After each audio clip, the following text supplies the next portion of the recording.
നമസ്കാരം, ബയോമെക്കിലേക്ക് വീണ്ടും സ്വാഗതം. എല്ലാവരും സേഫായി ഇരിക്കുന്നു എന്ന് കരുതുന്നു. ഇന്ന് നമ്മളുള്ളത് കല്ലേറ്റിങ്ങരയിൽ താമസിക്കുന്ന ഖത്തർ പ്രവാസിയായ ബാബു സെബാസ്റ്റ്യന്റെ വീട്ടിലാണ്. ഇവിടെ നമ്മൾ ഇൻസ്റ്റാൾ ചെയ്യാൻ പോകുന്ന മോഡല് ബയോമെക് 10L തന്നെയാണ്. 2.5 കിലോ ഖരമാലിന്യവും 4 ലിറ്റർ വെള്ളവും ട്രീറ്റ് ചെയ്യാൻ പറ്റുന്ന മോഡലാണ്. പ്ലാന്റിന്റെ വാറന്റി 30 വർഷമാണ്. പ്ലാന്റിന്റെ വർക്കിങ്ങിന്റെ കാര്യം കൂടി ഞാൻ ഈ വീഡിയോയിൽ പറയുന്നുണ്ട്. അതുകൊണ്ട് വീഡിയോ സ്കിപ്പ് ചെയ്യാതെ കാണുമെന്ന് പ്രതീക്ഷിക്കുന്നു. പോകാം വീഡിയോയിലേക്ക്. ഇവിടെ ലെവലിങ്ങിൻ്റെ ആവശ്യമുണ്ട്. ആദ്യം നമ്മൾ ചെയ്യുന്നത് ലെവലിംഗ് ആണ്.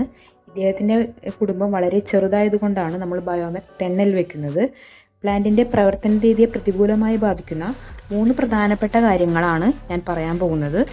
ചിരട്ട, പ്ലാസ്റ്റിക്, കെമിക്കൽ, ഉള്ളിത്തൊലി, മുട്ടത്തൊണ്ട് മുതലായ പ്ലാന്റിൽ നിക്ഷേപിക്കുന്നത് ദുർഗന്ധം അല്ലെങ്കിൽ പ്ലാന്റിൽ ബ്ലോക്ക് വരാൻ കാരണമാകും.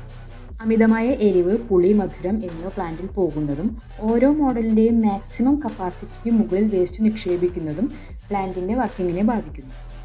മേൽപ്പറഞ്ഞ 3 കാരണങ്ങളാൽ പ്ലാന്റിൽ നിന്ന് ദുർഗന്ധം വരികയും പ്ലാന്റിലുണ്ടാകുന്ന ഗ്യാസ് കാർബൺ ഡൈ ഓക്സൈഡായി മാറുകയും ചെയ്യും.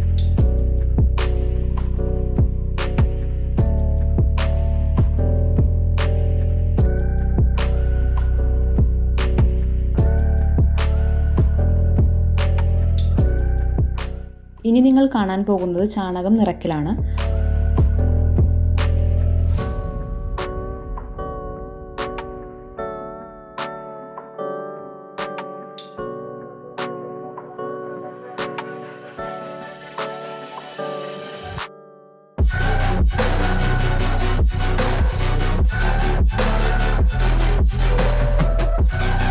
അടുത്തത് ചാണകം വെള്ളവുമായി കലക്കി ചേർക്കുന്നതാണ്.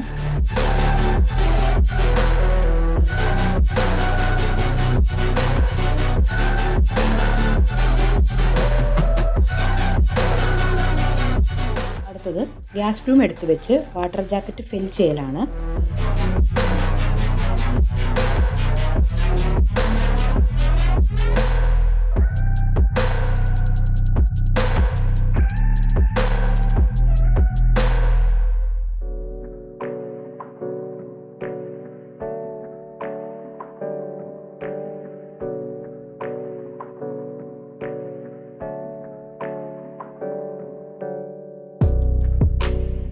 പ്രഷർ വെയ്റ്റ് ലോഡ് ചെയ്യുന്നതാണ് നിങ്ങൾ കാണുന്നത്.